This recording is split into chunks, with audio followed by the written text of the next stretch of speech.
প্রিয় ছাত্রছাত্রীরা, আজকে আমি তোমাদেরকে এই ভিডিওর মাধ্যমে ক্লাস 9-এর ইতিহাসে যে সমস্ত প্রশ্নগুলো দেওয়া হয়েছে 2026 সালের যে প্রশ্নবিচিত্রা, সেখানে যে প্রশ্নগুলো দেওয়া হয়েছে রায়মার্টিন প্রশ্নবিচিত্রাতে প্রথম পর্যায়ে মূল্যায়নের জন্য জীবনবিজ্ঞান স্কুল নম্বর 2 পেজ নম্বর 327, সেখানে যে সমস্ত প্রশ্নগুলো আছে বিভাগ ক, খ ও গ এর মধ্যে, অর্থাৎ এমসিকিউ মেথড আসলে যে প্রশ্নগুলো আছে এই তিনটি বিভাগের সমস্ত প্রশ্নের উত্তর আমরা আলোচনা করবো আজকে এই ভিডিওর মাধ্যমে। তোমরা ভিডিওটা শুরু থেকে শেষ অবধি অবশ্যই দেখবে এবং চ্যানেলে যদি নতুন হয়ে থাকে অবশ্যই চ্যানেলটাকে সাবস্ক্রাইব করে রাখবে পরবর্তী পেজগুলোর প্রশ্ন উত্তর পাওয়ার জন্য। এবং এর আগের যে স্কুলগুলো ছিল সেগুলোর প্রশ্ন উত্তর আমরা আলোচনা করে দিয়েছি, তোমরা প্লে লিস্ট থেকে সেই প্রশ্ন উত্তরগুলো পেয়ে যাবে, তোমরা সেখান থেকে সেই প্রশ্ন উত্তরগুলো দেখে নিও। আজকে আমরা আলোচনা করবো এই 2 নম্বর স্কুলের প্রশ্ন উত্তরগুলো, অর্থাৎ বিভাগ ক, খ এবং গ এর প্রশ্নগুলো। তো এখানে দেখো যে প্রশ্নগুলো দেওয়া আছে 2 দাগে 2 নম্বর স্কুলে বিভাগ ক এর মধ্যে 7টা প্রশ্ন দেওয়া আছে, 1 নম্বর করে দেওয়া আছে 7 নম্বর। তো এখানে দেখো যে প্রথম প্রশ্ন 1 এর দাগে বলা আছে নিম্নলিখিত প্রশ্নগুলির সঠিক উত্তরটি নির্বাচন করে লেখো। 1 এর দাগের 1 প্রশ্ন বলা আছে দেখো যে বায়োলজি শব্দটি প্রথম প্রণয়ন করেন, বায়োলজি শব্দটি প্রথম প্রণয়ন করেন কে? সেটা লিখবে অপশন সি, অর্থাৎ ল্যামার্ক। দ্বিতীয় প্রশ্ন দেখো বলা আছে কি কোন বিজ্ঞানী হট ডাইলুট স্যুপ কথাটি প্রথম প্রবর্তন করেন? তাহলে সেটা এখানে হবে হ্যালডেন, অপশান বি। পরবর্তী প্রশ্ন দেখো কোন কোষীয় অঙ্গাণু অটোলাইসিস ঘটায়? তাহলে সেটা এখানে হবে লাইসোজোম, অপশান এখানে সি। এর পরবর্তী প্রশ্ন কি কোন কোষীয় অঙ্গাণু শুক্রাণুর পুচ্ছ গঠন করে? তাহলে সেটা হচ্ছে অপশান সি, অর্থাৎ সেন্ট্রিওল।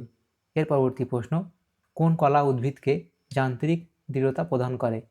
তাহলে সেটা হচ্ছে আমাদের কোলেনকাইমা, অপশান ডি। এর পরবর্তী প্রশ্ন হচ্ছে দেখো পদার্থ কোনটি উদ্ভিদ কোষে অনুপস্থিত থাকে?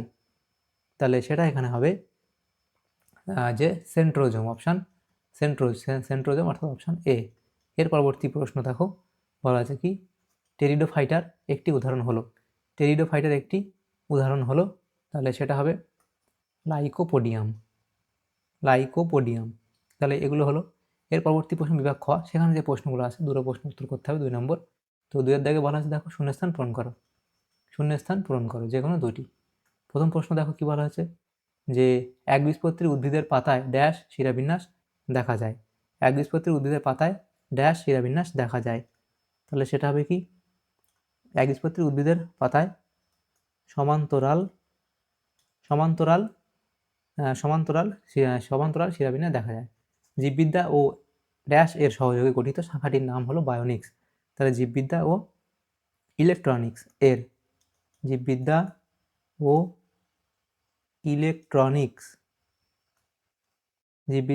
ইলেকট্রনিক্স এর সহযোগে গঠিত জীববিদ্যা ও ইলেকট্রনিক্স এর সহযোগে, তাহলে তোমরা লিখবে জীববিদ্যা ও ইলেকট্রনিক্স এর সহযোগে গঠিত শাখাটির নাম হলো হচ্ছে বায়োনিক্স। এর পরবর্তী প্রশ্ন কি অ্যামাইনো অ্যাসিড ড্যাশ বন্ধন দ্বারা যুক্ত হয়ে প্রোটিন গঠন করে? তাহলে অ্যামাইনো অ্যাসিড পেপটাইড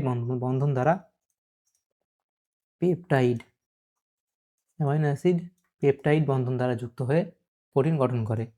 এর পরবর্তী প্রশ্ন 2-3 দেখে সত্য বা মিথ্যা নিরূপণ করো। প্রথম প্রশ্ন কি মস জাতীয় উদ্ভিদে প্রথম সংবহন কলা উদ্ভব হয়েছে? এটা এখানে ভুল বলা হয়েছে। পরবর্তী প্রশ্ন কি মসৃণ এন্ডোপ্লাজমীয় জালিকায় রাইবোজোম থাকে? তাহলে এটা এখানে আমাদের মিথ্যা বলা হয়েছে। পরবর্তী প্রশ্ন কি ভিটামিন কে এর অভাবে রক্ততঞ্চন ব্যাহত হয়? এটা এখানে সত্য বলা হয়েছে। এর পরবর্তী প্রশ্ন দেখো কি বলা হয়েছে 4 দাগের প্রশ্ন, সেটা হলো দেখো একটি বাক্যে উত্তর দাও। 4 দাগের প্রশ্ন দেখো বলা হয়েছে একটি বাক্যে উত্তর দাও। প্রথম প্রশ্ন কি মানুষ কোন শ্রেণীর অন্তর্গত প্রাণী? তাহলে সেটা হবে কি মানুষ হচ্ছে ম্যামেলিয়া শ্রেণীর অন্তর্গত বা স্তন্যপায়ী শ্রেণীর অন্তর্গত। এর পরবর্তী প্রশ্ন কি 2 দাগের প্রশ্ন দেখো বলা আছে একটি নিউক্লিয়াসবিহীন সজীব উদ্ভিদ কোষের নাম লেখো। তাহলে তোমরা লিখবে কি যে সপুষ্পক উদ্ভিদের ফ্লোয়েম কলার শিবনল। সপুষ্পক উদ্ভিদের ফ্লোয়েম কলার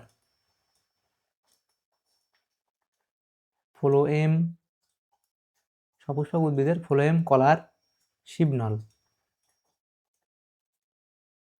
এর পরবর্তী প্রশ্ন কি এটিপি সংশ্লেষে অংশ নেয় এমন একটি কোষীয় অঙ্গাণুর নাম লেখো। তাহলে সেটা লিখবে মাইটোকন্ড্রিয়া। মাইটোকন্ড্রিয়া। এর পরবর্তী প্রশ্ন দেখো বলা আছে কি, মাইটোকন্ড্রিয়া হলো। এর পরবর্তী প্রশ্ন হচ্ছে বিষাদদোষী শব্দটি লেখো। মস্তিষ্ক, সুষুম্নাকাণ্ড, শুক্রাশয় এবং স্নায়ু। তো এখান থেকে যেটা তোমাদের আলাদা হবে সেটা হলো শুক্রাশয়টা এখানে আলাদা হবে। তাহলে এটা শুক্রাশয়টা আলাদা হবে। তাহলে এখানে আলাদা হবে কোনটা? সেটা হবে শুক্রাশয়। পরবর্তী প্রশ্ন কি, কোন জাতীয় খাদ্যে মৌলিক উপাদান হিসেবে নাইট্রোজেন থাকে? তাহলে সেটা হচ্ছে কোন জাতীয় খাদ্য? প্রোটিন। এর পরবর্তী যে প্রশ্ন আছে দেখো 5 দাগের প্রশ্ন। 5 দাগের প্রশ্ন আমরা দেখো এখানে বলা আছে কি, বাম স্তম্ভের সঙ্গে ডান স্তম্ভ মেলাও। তো এখানে দেখো বাম স্তম্ভের সঙ্গে ডান স্তম্ভ সম্পর্ক স্থাপন করো। প্রথম প্রশ্ন প্লাজমোডেজমাটা। তাহলে প্লাজমোডেজমাটা সেটা হবে এর সাথে মিলবে কোষ প্রাচীর। এরপরে আছে শৈবাল, সেটা এখানে হবে সমাঙ্গদেহী। পরবর্তী হচ্ছে ম্যান্টল পর্দা, তাহলে সেটা এখানে হবে মোলাস্কা। তারপরে আছে সার্কোপ্লাজম, তাহলে এটা হবে সার্কোপ্লাজম হচ্ছে পেশিকোষ। তাহলে এখানে প্লাজমোডেজমাটারা হলো কোষ প্রাচীর, শৈবাল হলো সমাঙ্গদেহী, ম্যান্টল পর্দা হলো মোলাস্কা এবং সার্কোপ্লাজম হলো পেশিকোষ। এভাবে তোমরা বাম স্তম্ভ ডান স্তম্ভ সম্পর্ক স্থাপন করবে। এর পরবর্তী প্রশ্ন বিভাগ গ, সেখানে যে প্রশ্নগুলো আছে দেখো 6টা প্রশ্ন উত্তর করতে হবে 2 নম্বর করে। তো এখানে আমাদের প্রশ্নগুলো আছে 8টা প্রশ্ন আছে, 8টা প্রশ্নে আলোচনা করব। তাহলে প্রথম প্রশ্ন কি, মহাকাশ বিজ্ঞানে আধুনিক বিজ্ঞান চর্চার প্রয়োগ লেখো। তাহলে মহাকাশ বিজ্ঞানে আধুনিক বিজ্ঞান চর্চার প্রয়োগ তোমরা লিখবে যে মহাকাশযানে অক্সিজেন সরবরাহ বজায় রাখা এবং কার্বন ডাইঅক্সাইড দূর করার জন্য এককোষীয় শৈবাল ক্লোরেল্লা ব্যবহার করা হয়। এছাড়া মহাকাশচারীদের খাদ্যের উৎস হিসেবে এবং দীর্ঘ সময় মহাকাশে থাকার ফলে মানবদেহে কী প্রভাব পড়ে তা গবেষণাতেও জীববিদ্যার জ্ঞান ব্যবহৃত হয়। পরবর্তী প্রশ্ন দেখো, প্রতিষ্ঠা রাজ্যের দুটি শনাক্তকারী বৈশিষ্ট্য উল্লেখ করো। তাহলে প্রতিষ্ঠা রাজ্যের দুটি শনাক্তকারী বৈশিষ্ট্য তোমরা লিখবে। এর পরবর্তী প্রশ্ন দেখো বলা আছে কি, ব্রায়োফাইটাকে উদ্ভিদ উভচর বলার কারণ কি? তাহলে ব্রায়োফাইটাকে উভচর উদ্ভিদ বলার কারণ লিখবে, ব্রায়োফাইটা বা মস জাতীয় উদ্ভিদরা স্থলে বসবাস করলেও এদের নিষেক বা জনন প্রক্রিয়ার জন্য জলের উপস্থিতি একান্ত প্রয়োজন। স্থলভাগে বসবাস এবং জলের সাহায্যে বংশবিস্তার, এই দুই বৈশিষ্ট্যের মিলনের কারণেই এদের উভচর উদ্ভিদ বলা হয়।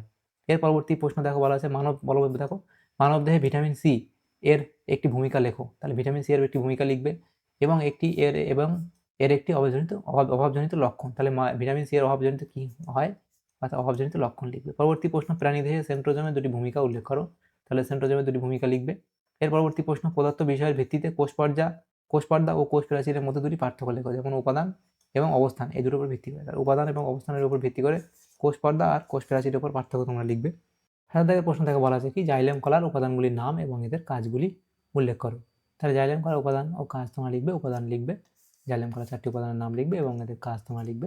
সিএসএফ এর দুটি কাজ লেখো। তাহলে সিএসএফ সেরিব্রো স্পাইনাল ফ্লুইড এর দুটি কাজ তোমরা লিখবে। তাহলে সেম যে সেরিব্রো স্পাইনাল ফ্লুইডের দুটি কাজ তোমরা লিখবে। তাহলে এখানে যে প্রশ্নগুলো ছিল 8টা প্রশ্ন, সেটা হলো 2 নম্বর প্রশ্ন, মানে প্রশ্ন বিভাগ গ। তাহলে আমরা বিভাগ ক, খ এবং গ আলোচনা করলাম আজকে এই ভিডিওর মাধ্যমে। তোমাদের যদি সামান্যতম উপকার এসে থাকে ভিডিওটা, অবশ্যই একটা লাইক করবে এবং বেশি বেশি করে বন্ধুদের সাথে শেয়ার করবে। আর পরবর্তী যে স্কুলগুলো আছে সেগুলোর প্রশ্ন উত্তর পাওয়ার জন্য অবশ্যই তোমরা আমাদের চ্যানেলটাকে সাবস্ক্রাইব করে রাখবে। Thank you, thanks for watching.